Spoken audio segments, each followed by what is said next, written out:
Joe, he was a young court wangler, among greebles did he go, and he loved a bogler's daughter by the name of Chiswick Flo.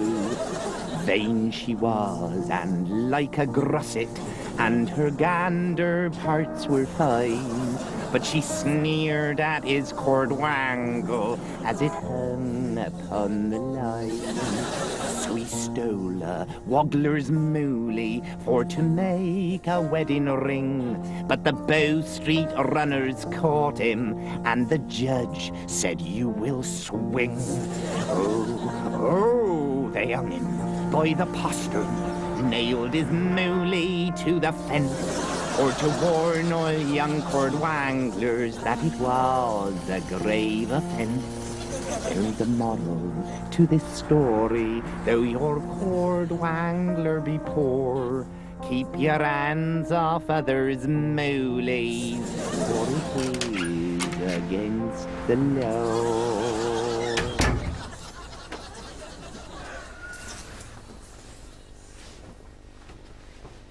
Oh, 2 whiffs of that and you're greedy.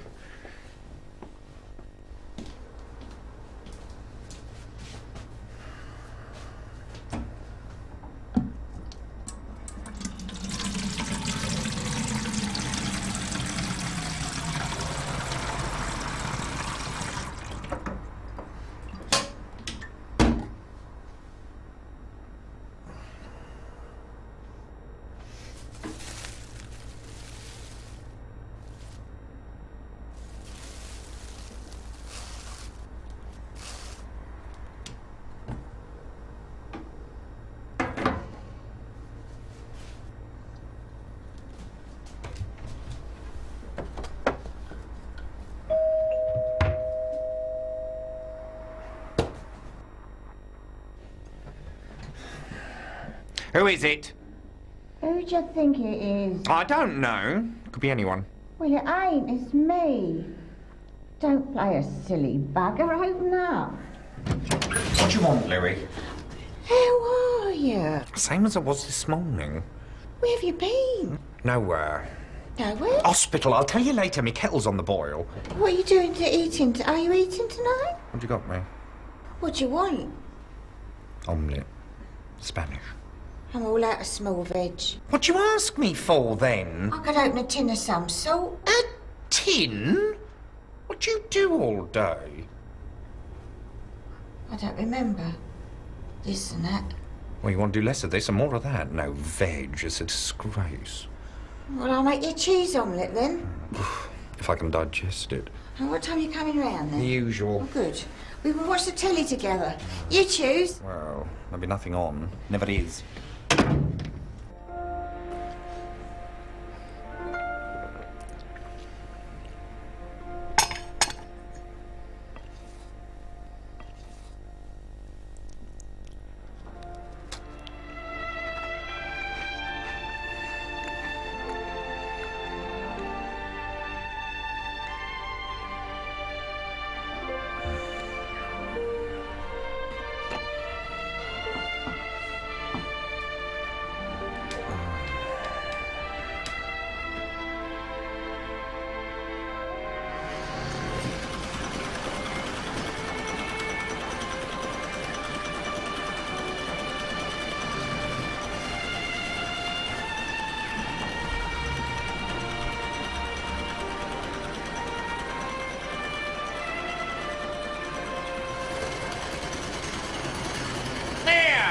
Shut your awful noise. There's a respectable person trying to get his rest up here. Hello, Kenny, me old puffer.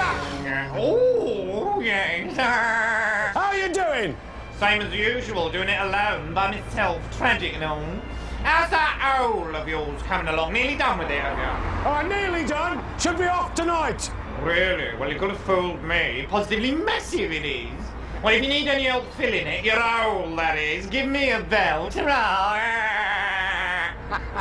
Ta-ra, mate.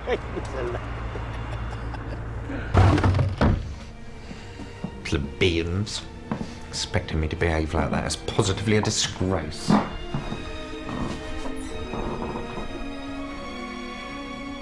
Diaries are written so that one has a record of events, and because there are certain events one wants to remember. There is perhaps also the element of the confessional.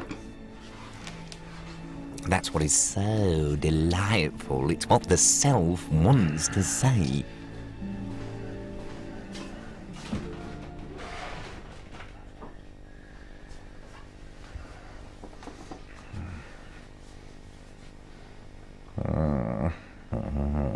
Yeah, it looks nice. Like spun gold. Hairdresser done a lovely job. You gotta have a trade, boy. You take it from me. There's no point in dreaming your way through life. It's ironic that in so many ways I resembled my father. We're alike in so many things. Both of us shared a sense of inferiority. Mark my words, son. Hair. It always needs doing. You've got to have a trade. Hair, it always needs doing. Shh. The old man will hear you. You've got to have a trade, boy, a trade. Take no notice of him. He's a man, not like us. Look, Kelly, it's finished. What the sod in hell is that? It's a dress. Who for? Who'd you think? Me.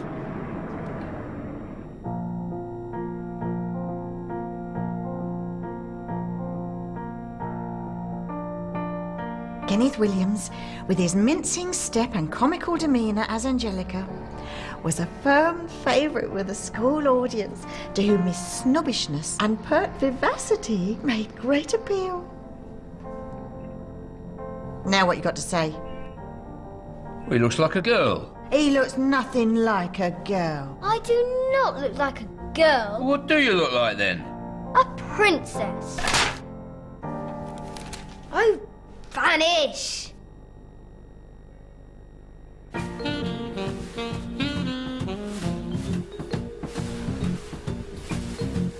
Would not have missed military service for the world. Marvellous. Learned about torpedoes. Very interesting. Joining the entertainment corps opened my eyes to many possibilities. That's for sure.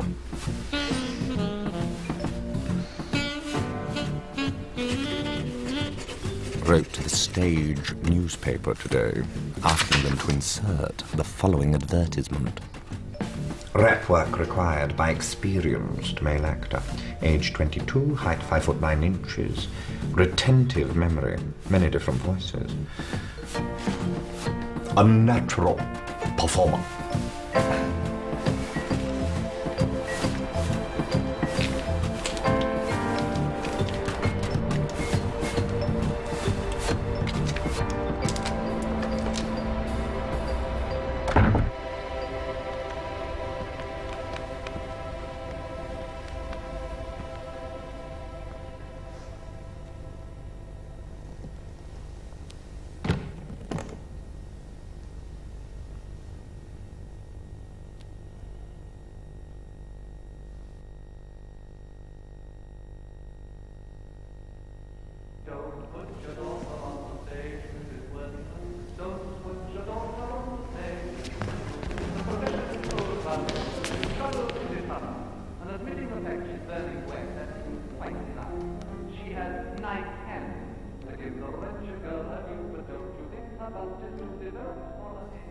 Ever since I left you, Sybil, my life has been intolerable. I am wretched, utterly wretched. I feel as if...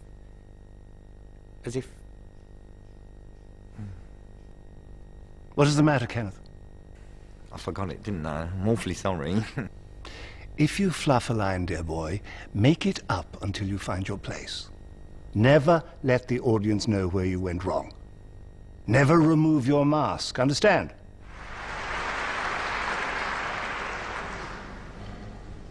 Yes, well, yes, that's correct, you see, yes. Never, I tell you, never. Ever since I left you, Sybil, my life has been intolerable, utterly intolerable and wretched. Oh, wretched.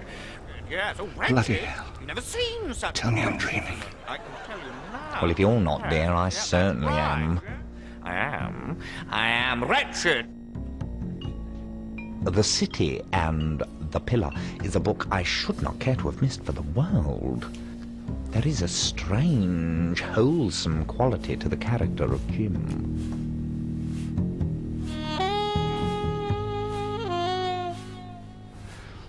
For the first time, I read about that thing called queerness in what seems to be a thoroughly truthful light.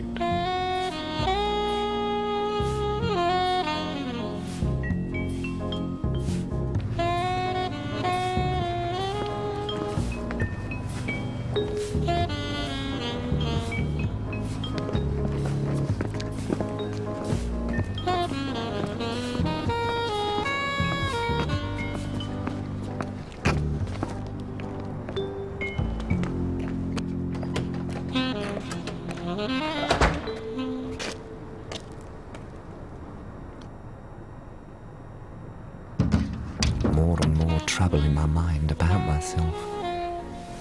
This queerness seems to become more and more frightening. Oh, get on with it.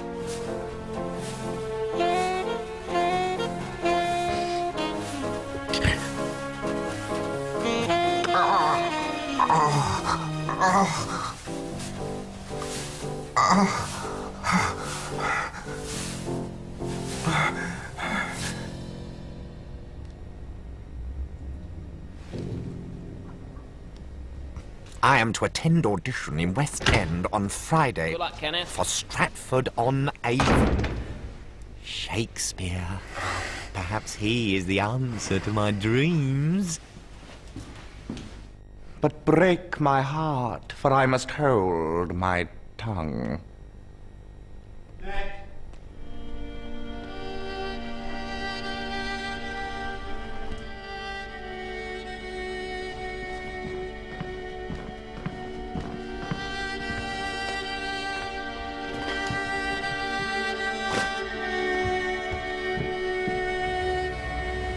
Crapola that's talked about something being just around the corner really eats into one's heart, and I marvel at my ability to put up with it.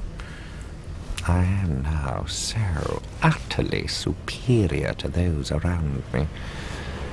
Yet, will anybody care to notice? Poking your nose into posh books won't help you find a decent job. And where would you have me poke my nose, Pro? Don't use that plummy voice on me. You want to give it up? Give what up?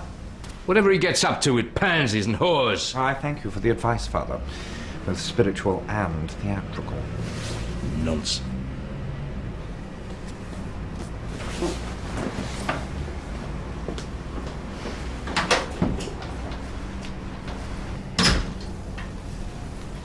My Ken is unique, and don't you ever forget it!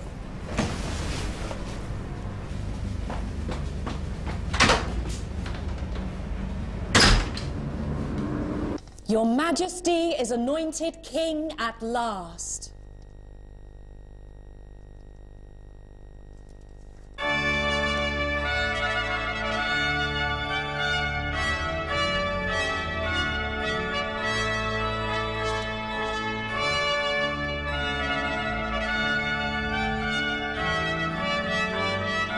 Arts Theatre, London. Bernard Shaw, St Joe. Mr. Kenneth Williams is a brilliantly fussy Dauphin. A skinny and abandoned lapdog, he will go far. I'm impressed. A classical actor. Good. Because that's exactly what I need. A legit thespian with no funny voices. Ladies and gentlemen, we present Hancock's Half Hour. Good morning.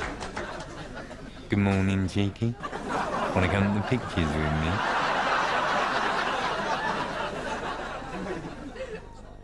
No, op it. Go on, get out of it. Go on. Don't be like that. I saw you wink at me. I didn't wink at you. My false eyelash popped down. Don't mess me about. Buzz off, Bobby. I think you're smashing. I'll smash you in a minute. See, I like girls a bit.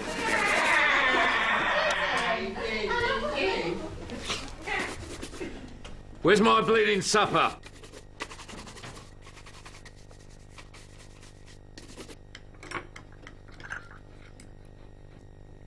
A disaster feels imminent.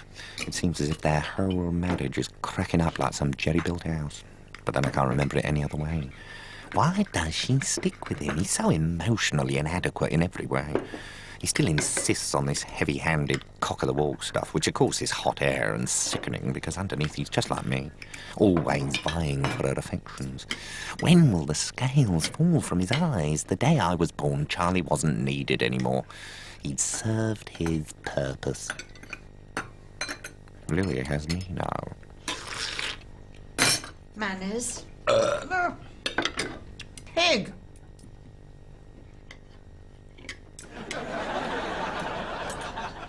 Oh, no, it's him again. Only at this juncture of my professional life can I state my worth as a human being. Because I see that in art is man striving for the truth, for order, for the sense which has evaded him in the stupidity of existence. All except that Only in recognition of this truth in art can my respect be commanded. He has me in stitches. Oh, look at that. It's our new 17-inch console, madam. I'd have thought 17 inches would be enough to console anyone. What's going on? Installing a television set. Television set? I didn't purchase any television. You didn't, but Kenny did. It's a present. A gift from me to Mother. It's a waste of money. My Kenny can afford it. If I'm not sharing with her, who am I sharing with?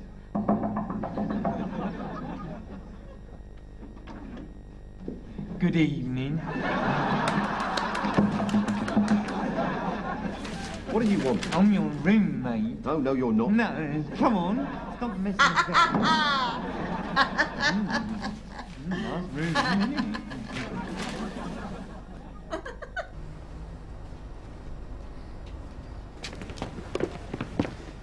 The show went very well tonight, Tony, don't you think? For some of us it did. The audience were wonderful. Not bad. Why the funny voices? I beg your pardon? All this. You have 4 voices. Your snide's not messing about. Your plummy voice, your upper-class twit and your cockney, and that's about it, ain't it? A great range for a classical actor, don't you think? Yes, well, the audience look forward to my voices, don't they? Very popular. Of course, playing to the gallery. Any clown could do that. Any cheap comic. Audiences need to be nourished on something purer, Kenny, and we have to teach them. Take them to a higher plane of laughter. The comic potential of a man is infinite, Kenny. Infinite.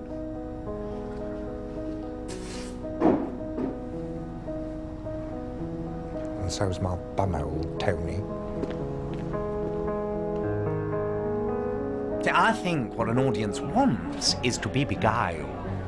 As Shaw once said, and I have appeared in Shaw, an actor must illuminate the dark corners of the mind. I think if you engage them, they will accept it, totally.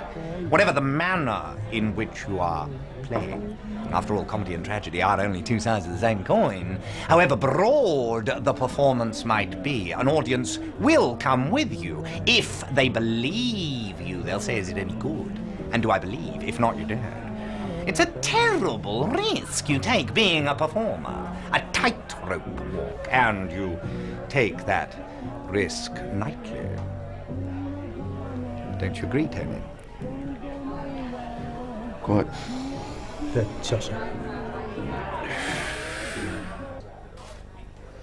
I'll have your melon balls, followed by the creamed chicken. Thank you very much. Oh, really nice, Peter. Really nice manner. Thank you, lovely boys. Say hello to the agent, Ducky. Thanks. Do you have to, Kenneth? Have to what, Peter? Talk so loud the whole restaurant can hear you. Can they? Oh, well, they shouldn't be listening. Yeah, I expect they probably recognise me from appearing on the television. Not for much longer, I'm afraid. Oh, how do you mean? I've had a word from the BBC. They want to cut back your characters. He says you're a grotesque. A grotesque? Who did the slur? Hancock did. They want to make the show more realistic, less of a cartoon. He doesn't think you're natural enough for his show.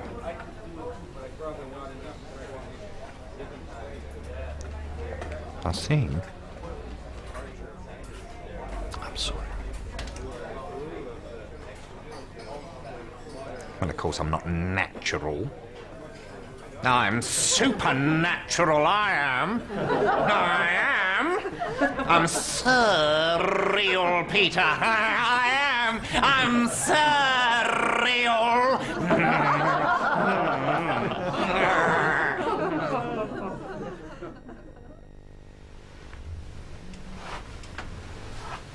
The leaf that blossoms, dies, and falls from the tree is, in the falling, tragic.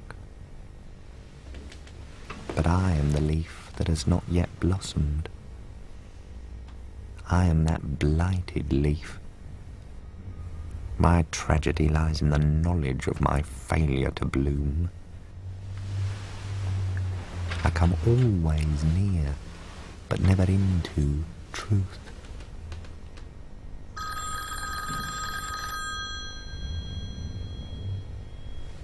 Kenny, telephone call. It's your agent.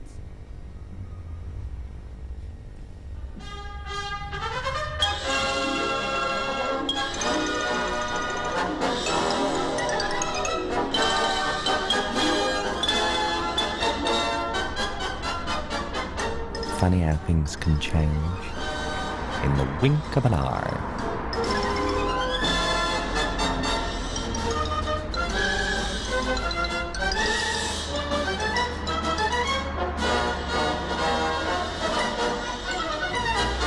Sergeant, 2 and 8, take one.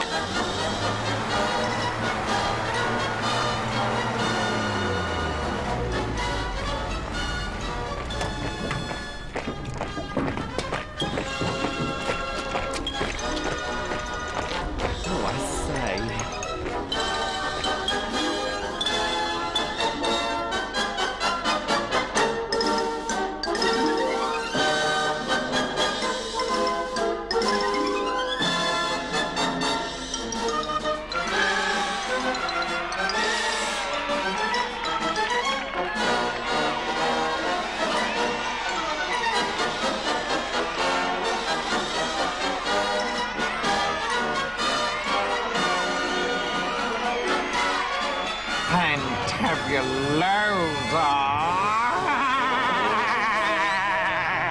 You seem to collect voices like other people collect stamps. Do you, in fact, borrow them from people that you've met, or do you just pluck them from the air? Oh, yes, they are taken from people I've known, pinched aspects. The snide voice, the stop messing about one, that was taken from a boy I met, a boy who worked at the Mint, and he was describing how you were searched to make sure you hadn't taken anything that you shouldn't have. And he was describing with a perpetual smile on his face. You know, you got to be very careful, you see, because otherwise they make you take your clothes off. So I thought that was a very good idea. The voice, I mean, not him taking off his clothes. Of course. Indeed. For all my talk on television, I still haven't matured in any real way. Sexually, I'm as juvenile as ever, and unresolved. Given a sign, I would act on it, but no sign ever comes.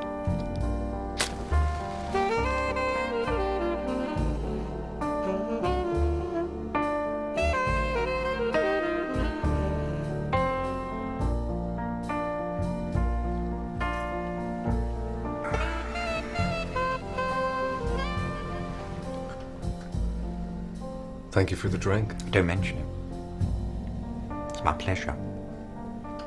Would you like another one? No.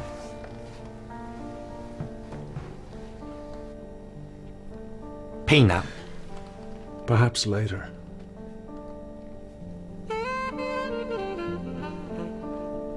Afterwards. Yes. Might I use your lavatory? Nobody is ever allowed to use my lavatory. My lavatory is paper on my own. Oh? Hygiene.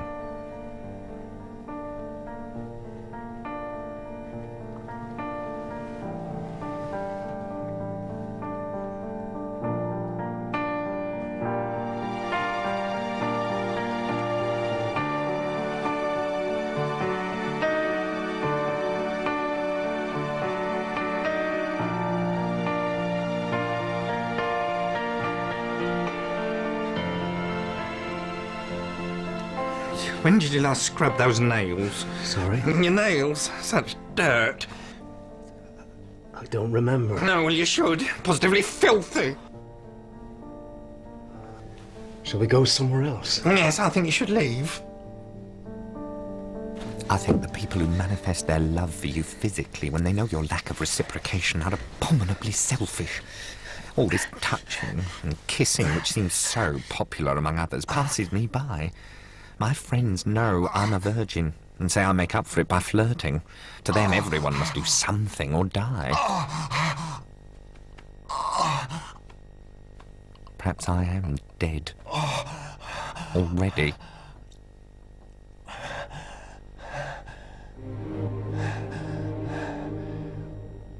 Celibacy is an essential quality in my own character. I must never allow myself to be vulnerable in the sexual sense. That kind of humiliation would be detrimental in every way. Dirt.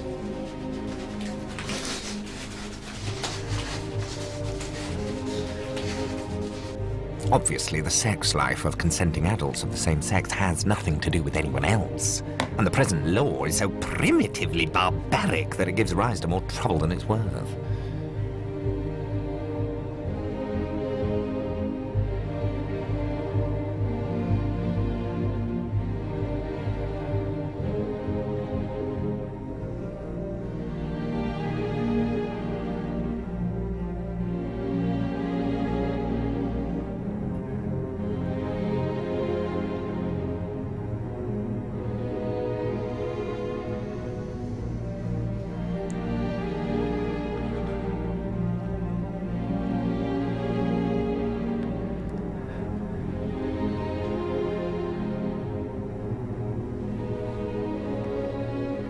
I am the leaf that has not blossomed.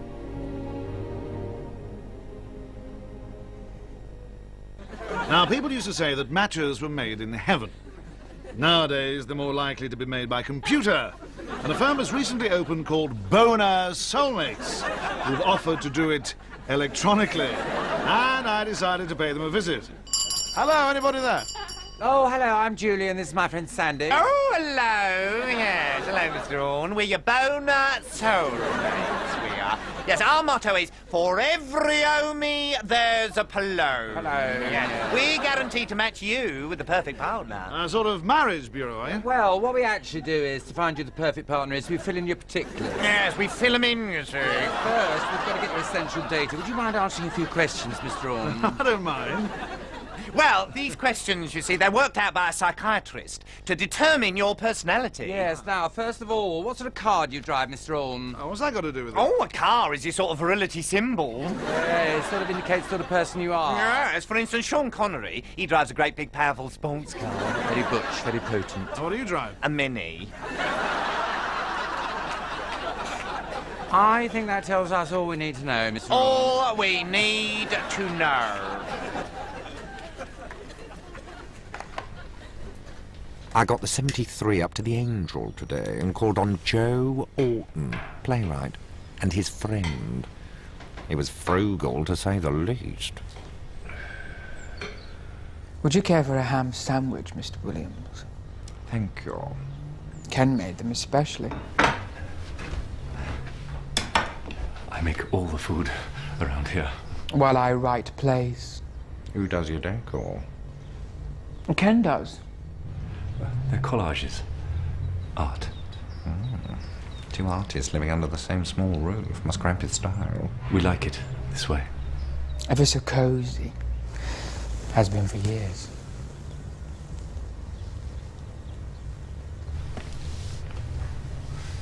This ham is rather good, don't you think? Isn't it? I do love your new play, Joe. Funeral Games. Loot. Sorry? I've changed the title. I think up all Joe's titles. It's very good, Joe. Outrageous, mind. I'm flattered. He is, often nowadays. By all sorts.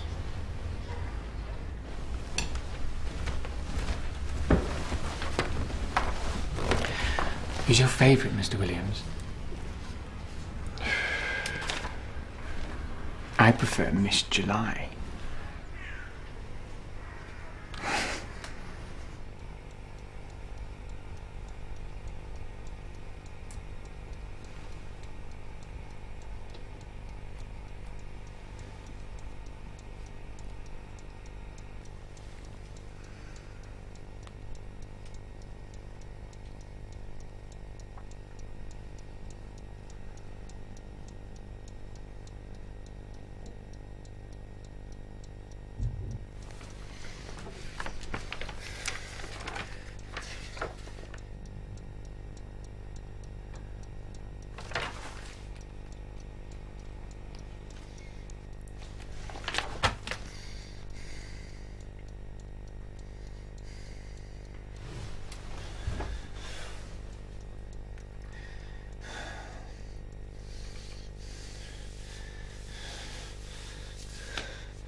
I would like very much to have been born handsome, not for its own sake, but for the sake of being attractive to others.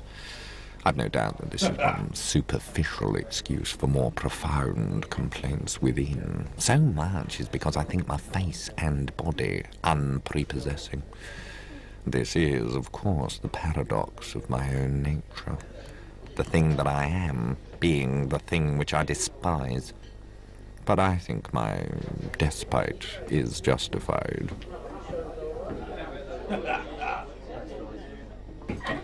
Same joke for the makeup artist. Oh, yourself, charming. This Roman tunic I'm wearing in the film is really quite sexual. Don't you think, Joan? That are you, Kenny? Hail Caesar. Oh, Kenny, not again. Put it away. Freak.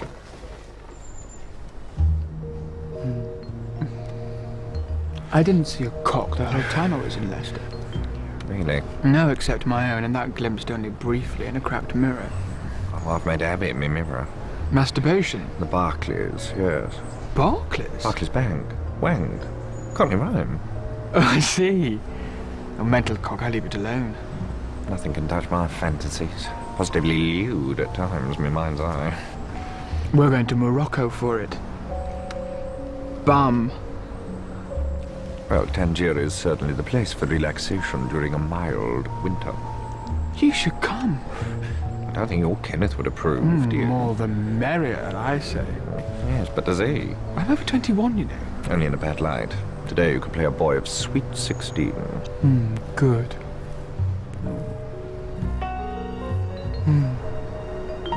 Oh, you want me looking up, you do? I already have been, Kenny. How shocking. She would be with her pants down and her tie wrapped around her ankles. I can't say I approve. And not many people do. That's what makes the prospect of having him all the more entertaining. No, it's irreligious and immoral. Like my play, hey? Yes. Certainly audiences will be mortally offended should I appear. You're going to do it, then?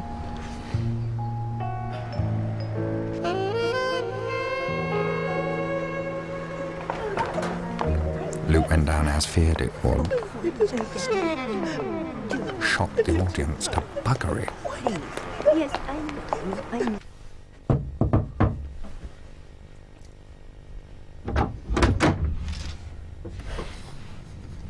Joe's not here. He's gone out.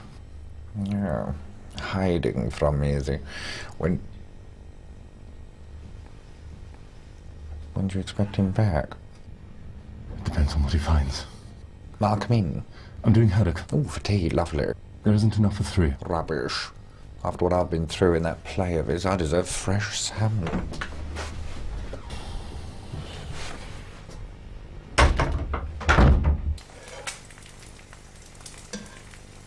There's something different about you today, Kenneth.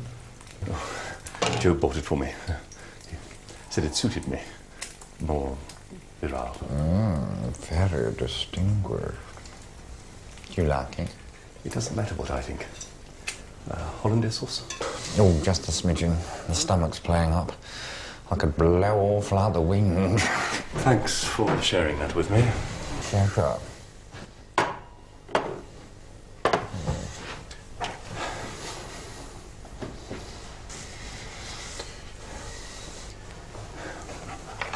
Joe's having trouble with his dick. He wants a good doctor. His heart's in the right place. Shame his dick isn't. Well, I'm sure he would never leave you. Joe told me. You've been through too much together, he said.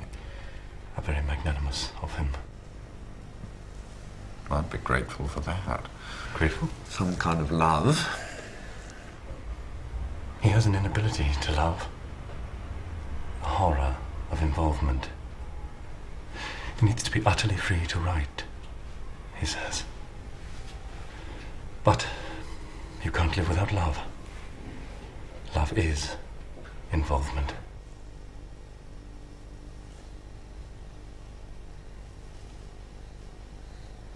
When I'm not indulged, loved by an audience, I always feel the need to run. Where do you run to? Oh, I've no idea. To a friend's habitat, I suppose. Share a bit of haddock, eh? Bit of haddock, eh? Quite. Quite.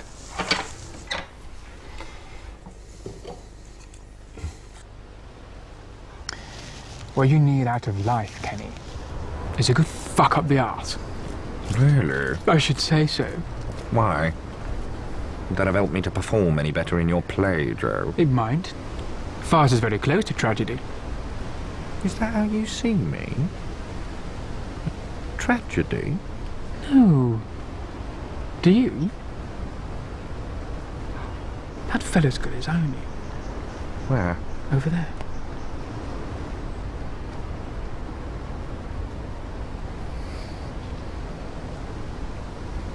No, I won't indulge, Joe. Why not? Promiscuous sex. I've always equated it with... What? Sin. What then? I think the natural goodness and dignity of man is bound up with regard to certain qualities. You sound like the Oxford and Dictionary. if you use someone else physically with no other motive but sexual stimulus, then you degrade them. You take away their natural goodness and dignity, and of course your own. Filth fires the soul. Bend over, Kenny. Stretch your toes a little before it's too late. You play at your games, Joe, and I'll play at mine.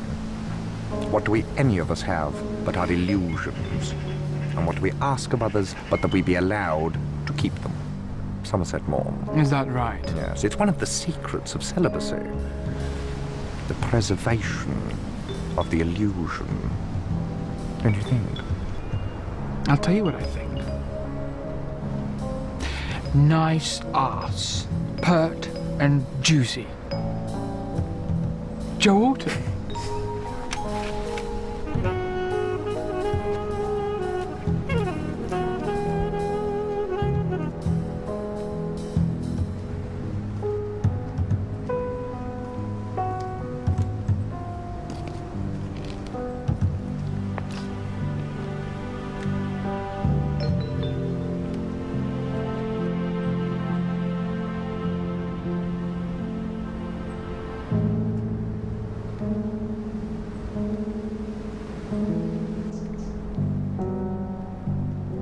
Nippy, innit?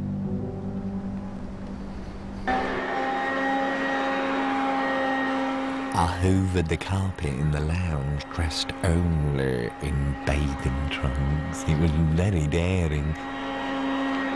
And the atmosphere was charged with sex. If anyone had walked in, they would have been irresistibly attracted.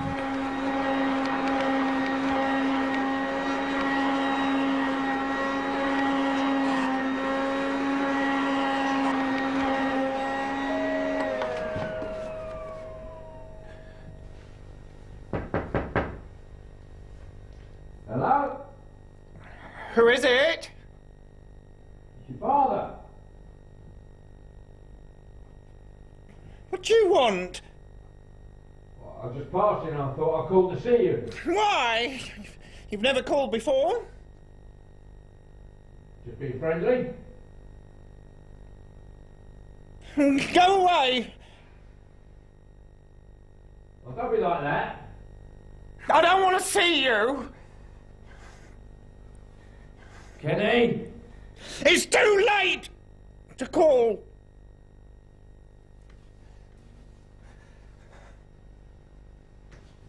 I won't forget this.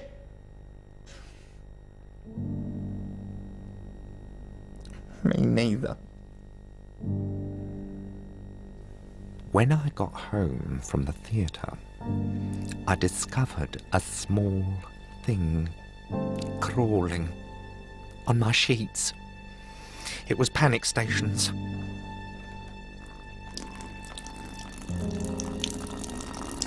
I put it into DDT, watched it die, then sprayed the entire room, the bed, the mattress, the frame, the linen, everything with DDT. God knows what the thing was, or where it came from.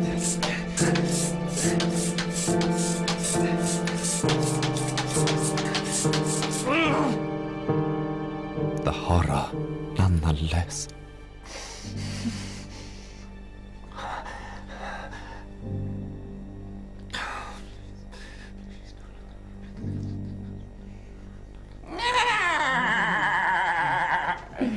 Mr. Williams? She likes you. No, I've relegated my desires, locked them up for good. I don't want to mar my public image, you see. I want the public's plaudits, not its opprobrium. Buzzers? Oh, I just put it all into the theatre. That's enough for me. It's where I belong. Yes, Auntie. Good night, Sid. Did you manage a wank?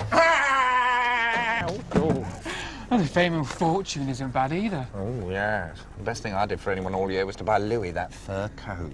A Siberian squirrel. She does look lovely in it, though, doesn't she? Oh, Kenny. What's the matter with you? Nothing the matter with me. It's your father. He swallowed some poison. Cleaning fluid. What's he done that for? I'll keep it in the bathroom cabinet. A G's Linctus bottle in case of emergencies. He had a dry, tickly cough and he reached out for some quick relief. Silly sod. Will he live? Well, he seems a peaky colour, doesn't he?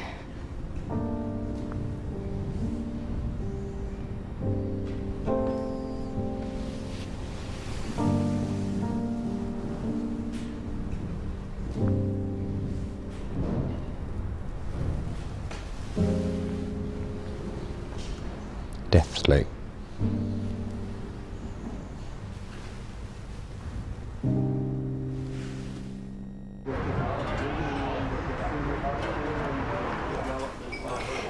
I'm ever so sorry, Louis, about Charlie. Yeah.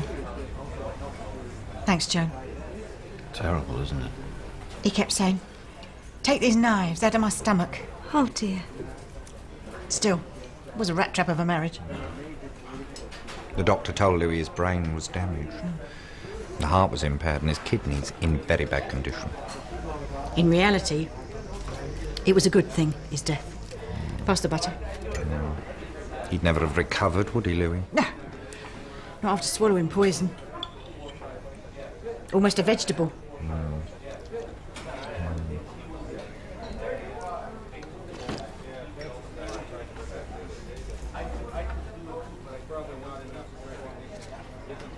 The show went very well tonight, don't you think? Yes. Audience very appreciative of me. Oh, he loved you.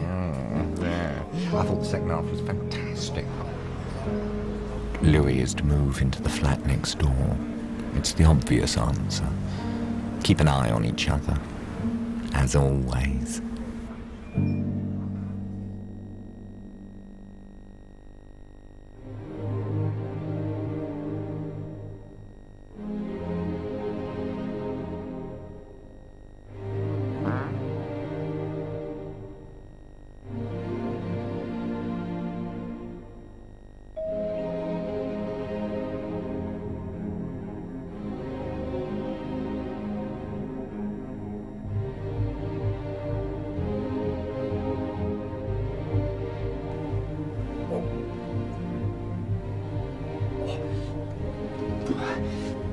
Who is it? Who do you think it is? I said 5 o'clock. It's 3 minutes to. Your omelette's on the table. Well, come back when I'm ready to eat it. On time. I've left home now. Then you'll have to wait your rush.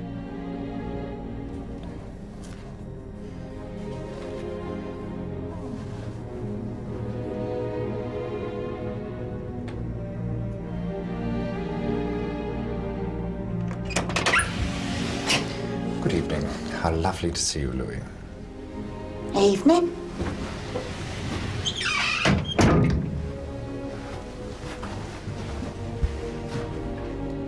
Hurry up. Omelette. It'll be congealed.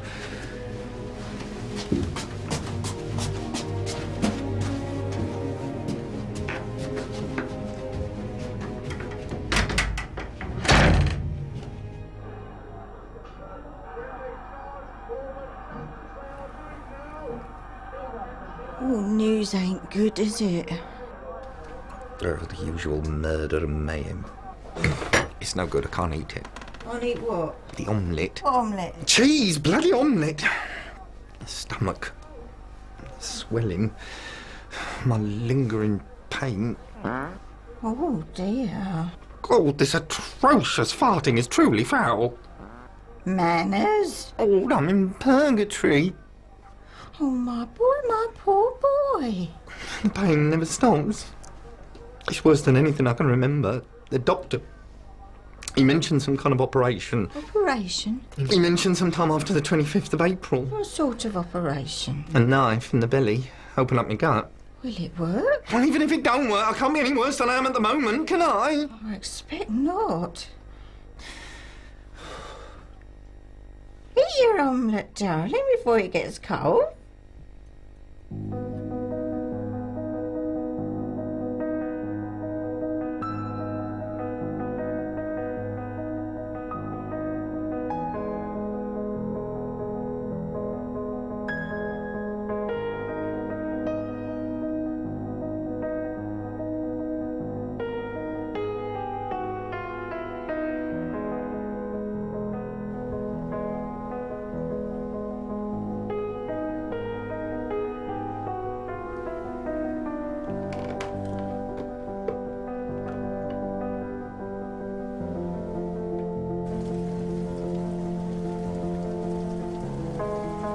BBC wanted me to go on TV and talk about it.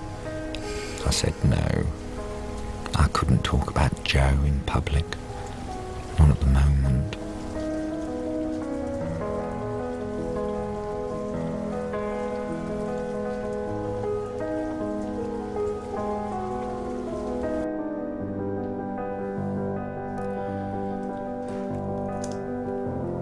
Lots of people on about Joe's death.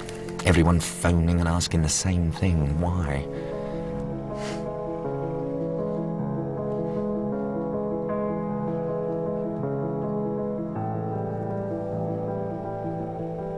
I think the motive was Halliwell loved Joe. Halliwell felt that something very big and important threatened that love. He couldn't kill that, so he killed Joe Alton. This is the only thing that makes any sense. If there is any sense in murder. The whole mess that is existence and mundane things is shot through and transformed by redemption. This is what Jesus meant about redemption. It's the only way. One real act of love. Please let me be capable of it. Just give me one chance. And don't let me be a moral coward.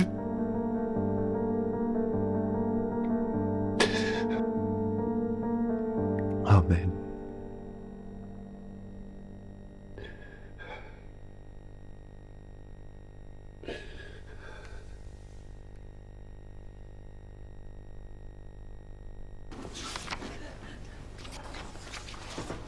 Who is that dish in jeans, Joe? New Sparks boy, Alfie. He certainly knows how to tweak a light bulb, doesn't he? Think you're going to be a fan of mine, aren't you? Such outspokenness. Right, front Well, row, please. 16mm camera. really. Oh, I'm like that, me. Forward. You've got quite a few fans on this unit already. Charlie Audrey, for one. He buys you chocolates, I believe. Not my type. Sous-chards. I think you're in there, Kenny. You think so?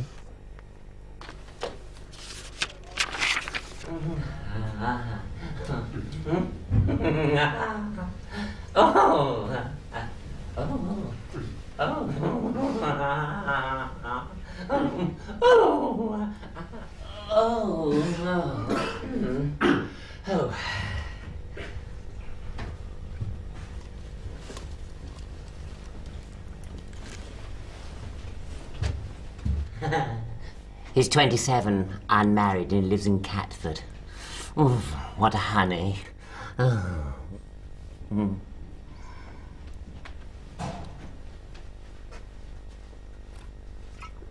Well, you've either got it, dear, or you haven't. Thank goodness my Kenny's not like that. Like what? Well, you know. Sad, isn't it? Is it? My Kenny, he's not homosexual. No, he's a, now what's he call it? He's asexual, yeah, that's it. No, he don't do anything mucky. He's a very clean living boy.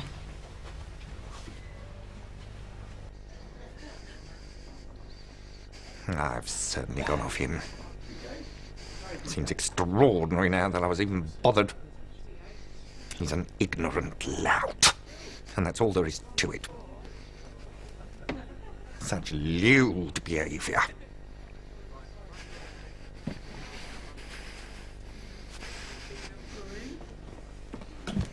To think I used to think you were a great dish, and got an erection when I was near you, and now it's all died completely. So there!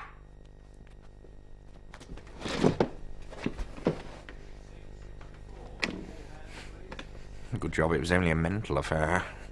Yes. Still the heartache. Bottoms up.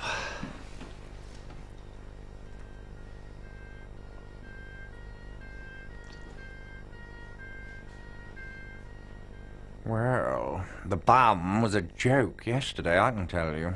And after the bowel motion, I thought I should go demented or something. And we all know why, don't we? Fiddling about. But, thank goodness, after the ointment and the suppository I shoved up it, things have finally quietened down. I was able to venture into the street today, looking like most pedestrians. Nobody actually screamed out, "Got a touch of the farmers, have you? Farmer Giles, got a touch of the farmers?" Then I said to the chemist, "I'm warning you, girl, be careful. There's enough talcum powder up there that if I blow off, everyone will be covered in dust." And she said quite curtly, I thought, "Rather you than me," and rang up the till. Kenneth! Have you tried milk of magnesia for it, dear? Do you mind, Joan? I'm talking here. Oh, listen to her. Can't get a word in edgeways. I swear I was also something. Anyway, to cut a long story short, I tried something new this morning.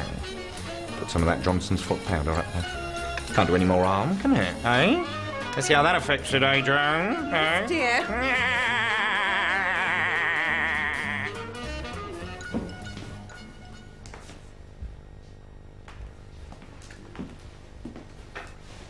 Penny for your thoughts.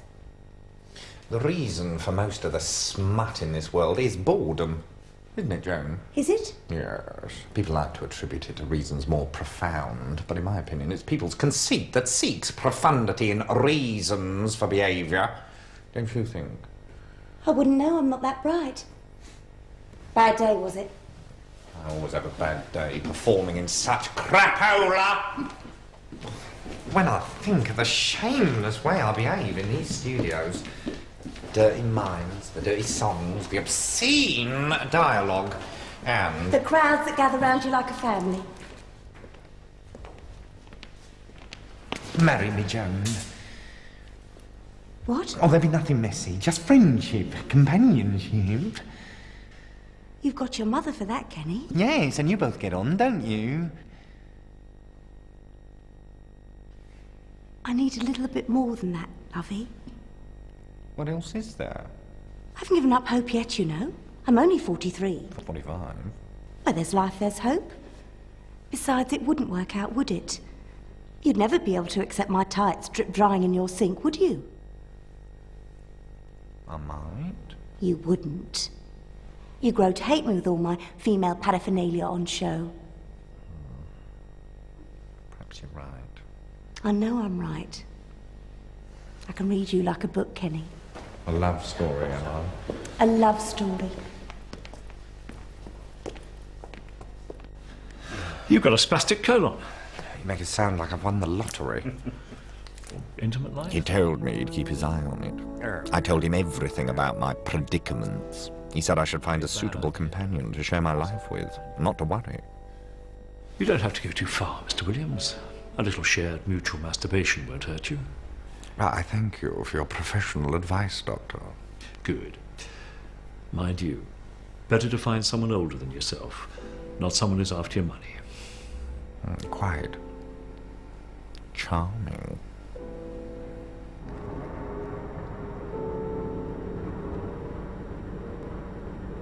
I sat alone in the park, thinking of likely lovers.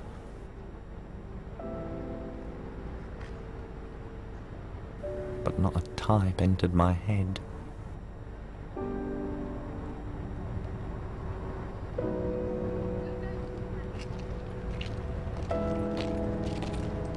Lovely day for it, don't you think? A walk in the park. Oh, lovely. Trace romantic.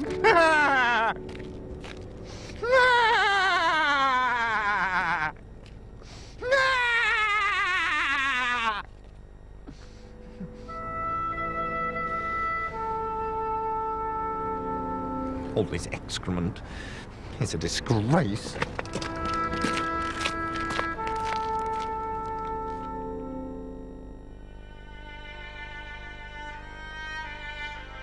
Oh, what can you say at the end of the day? Was the plot so sound or the lines profound? Was there rather less grain than chaff? Oh, what can you say at the end of the day? You can say you made them laugh. The essence of being funny is confidence, a buoyancy.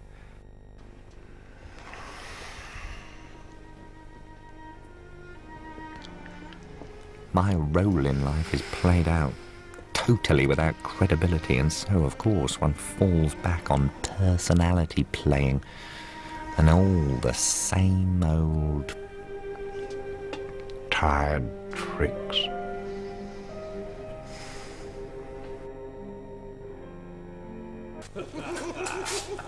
The press call seems to be going very well.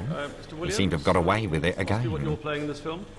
I played the part of Thomas Cromwell, Privy Seal to King Henry VIII and Protector of the Crown Jewels. Mr. Williams, could I have another word?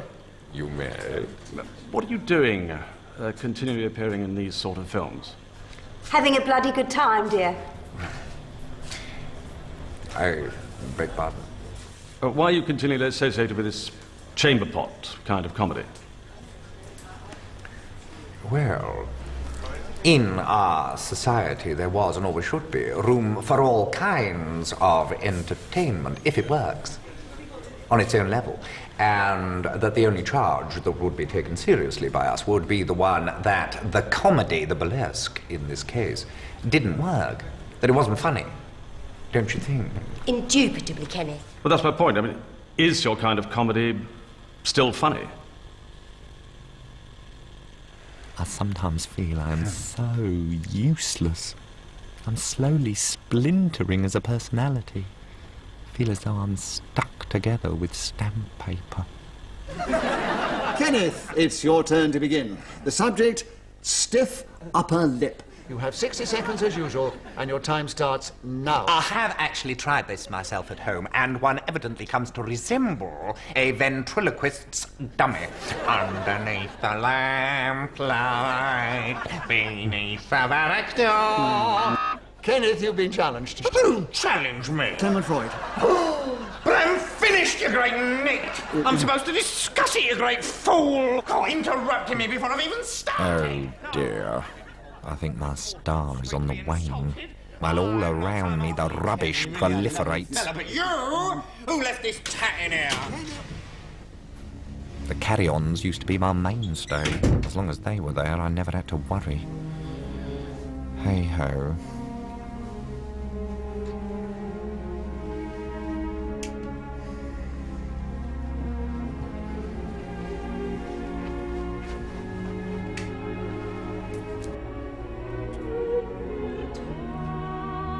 I fell to musing on my condition. I can't have sex because I just can't cope on that level. And so I'm only really left with work.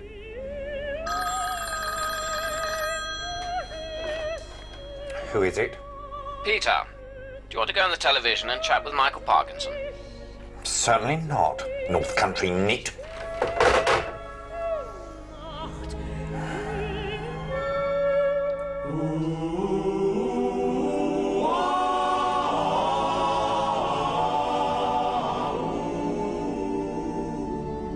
Oh, honey, picture me upon your knee with tea for two and two for tea.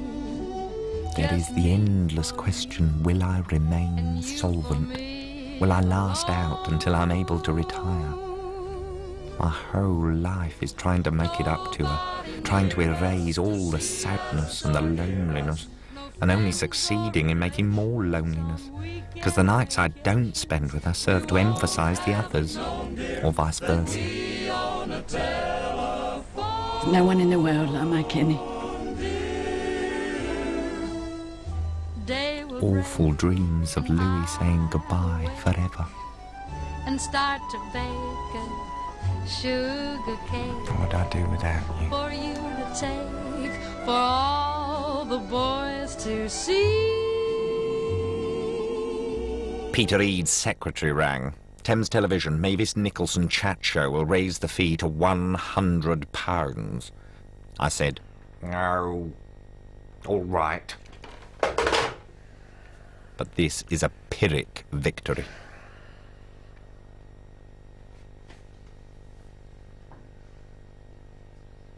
It's a comfort to me, Kenneth Williams, to learn that you always keep a diary.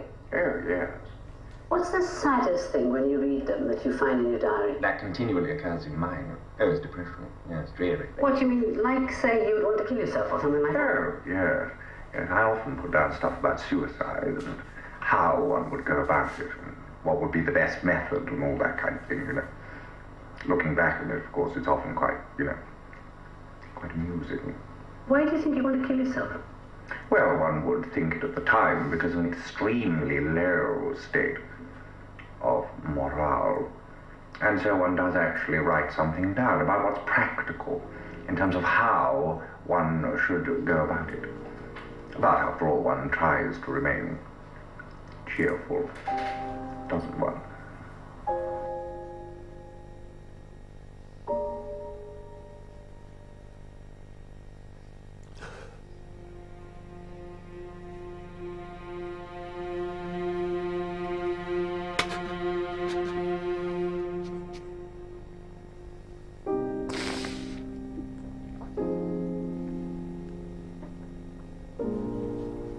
He's been described as everything from an angry dowager to a wasp with adenoids. Ladies and gentlemen, the one and only Mr. Kenneth Williams. Stinking play in the first place. I'm sick to death of your complaints, Kenneth. You complain about the production, you complain about the cast, you complain about the lines, you complain about every bloody thing.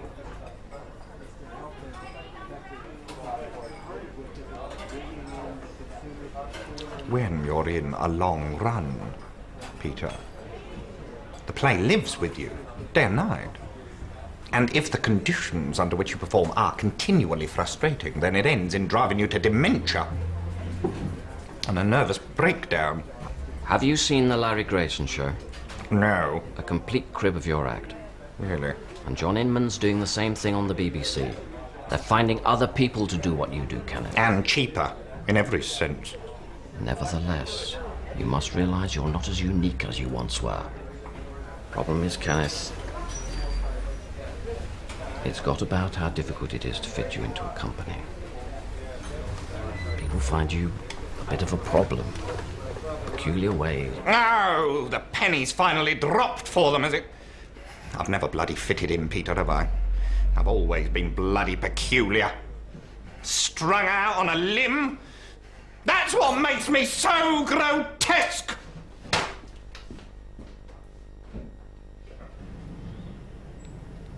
I feel quite peaceful and unworried.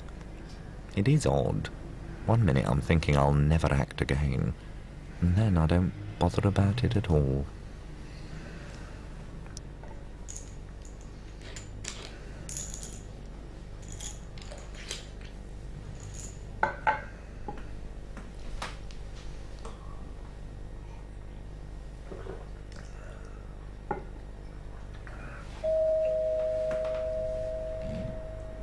Tomorrow, a voiceover for Unigate Milk.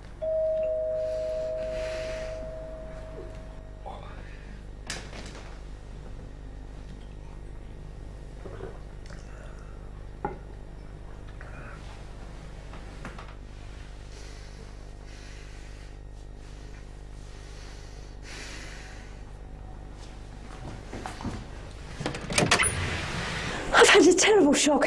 I just met Louie in the street, and she said, "Excuse me, I know your face. What's your name?" She didn't recognise me.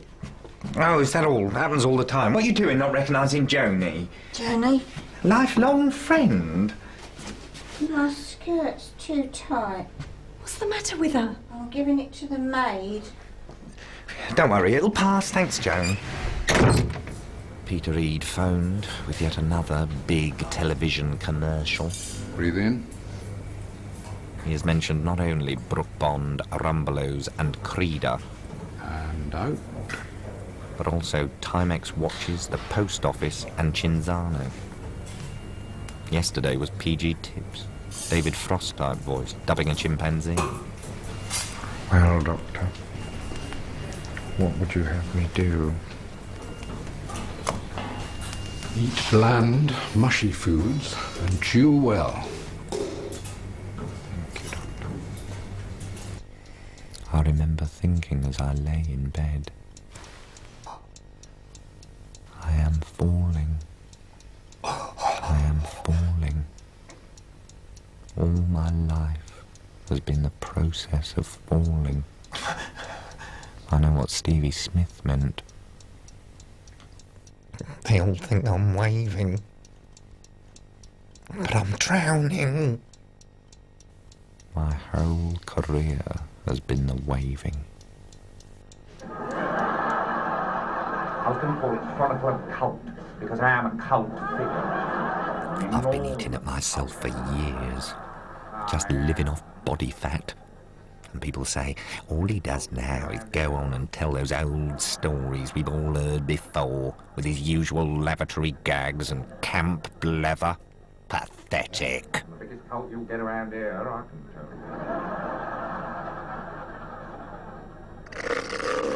you. The feeling is of a clamp under the heart, and there is sweating. And they've owned another lesbian restaurant. Lebanese. Yes, they're all over the place now.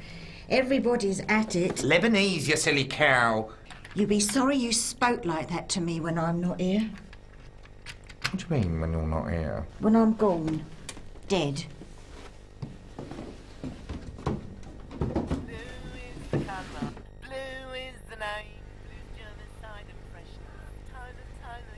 You know I care for you, don't you, Lou? As I care for no one else in the world. Pass the batter. That's the reason I'm totally uninhibited when I'm talking to you. I can say what I like. I can be myself with you. Almost.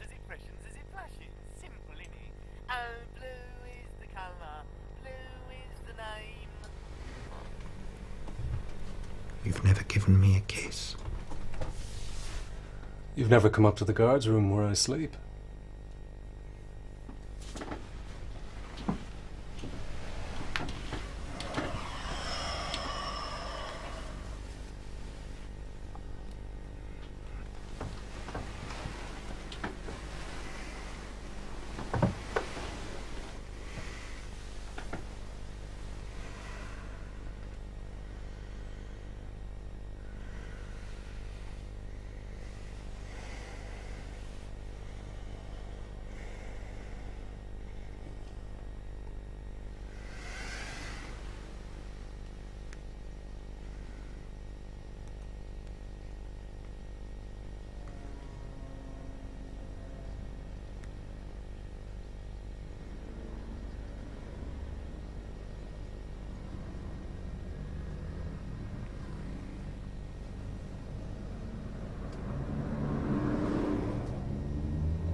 I'm afraid the gastroscopy shows there is an ulcer. A huge ulcer in the same place. What you've got to decide is whether you can go on taking the pills or have the operation. Operation? Yes.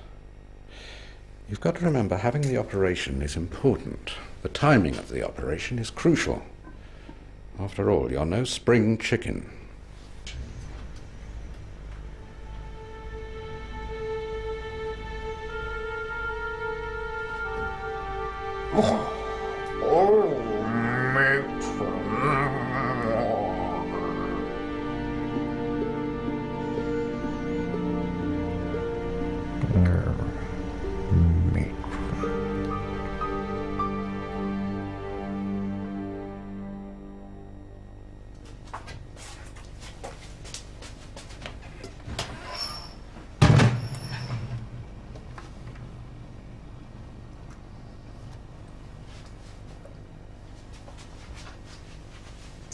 What are you doing? Doing? Still look like I'm doing. Brewing the tea. How did that get in there?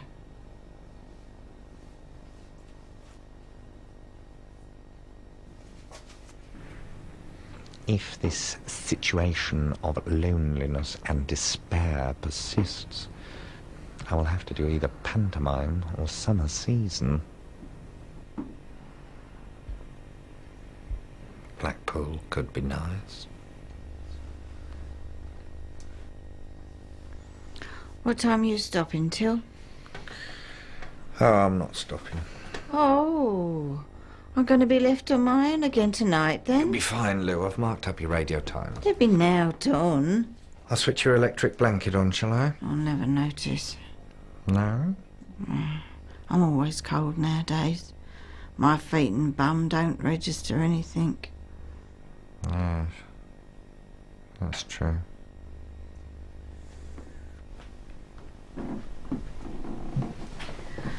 What time would you like your tea? Oh, I've had my cup of tea. In the morning. When will I fetch you a tea? Let's play it by ear. Good night, Lou. Oh. Good night. I love you. I love you. Kenny, have I got any sugar left? You're sweet enough. Flatterer. Good night. Good night, son.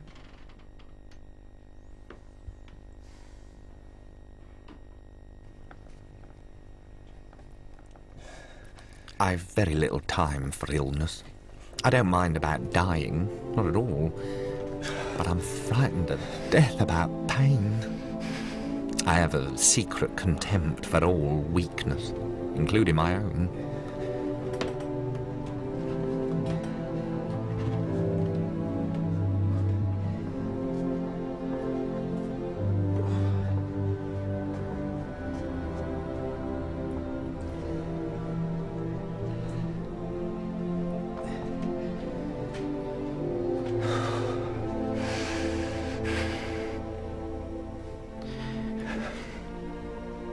Well, the cheek of it. Didn't even bother to wave goodbye. Could have waited for me. Fickle.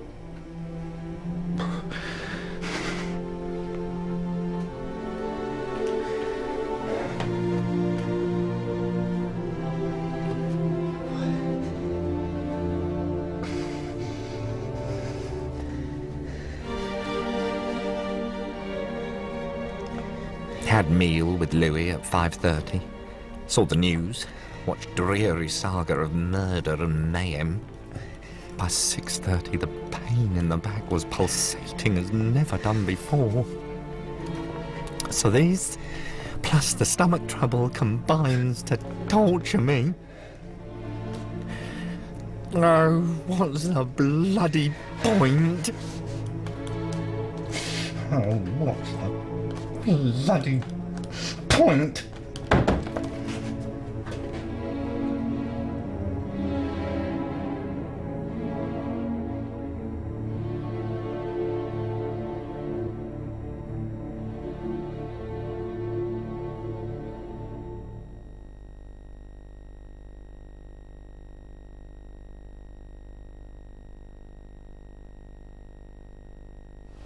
Kenny? Kenny? It's me. I've got your cup of tea. Kenny? Are you there, love? I've got your cup of tea. It's me. It's how you like it. Sweet.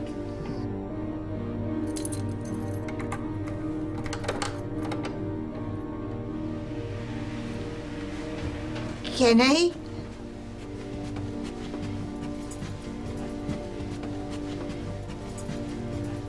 Kenny? Are you there, son?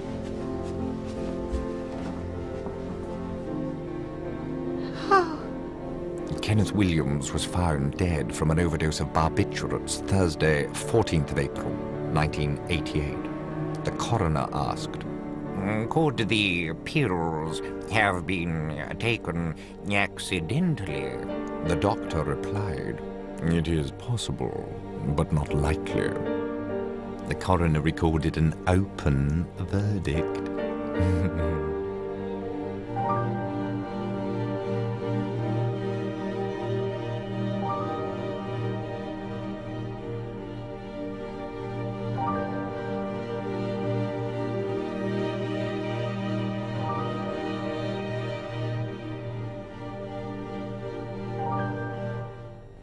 Next tonight, BBC 4's medieval season continues with The Saint and the Hanged Man. Stay with us.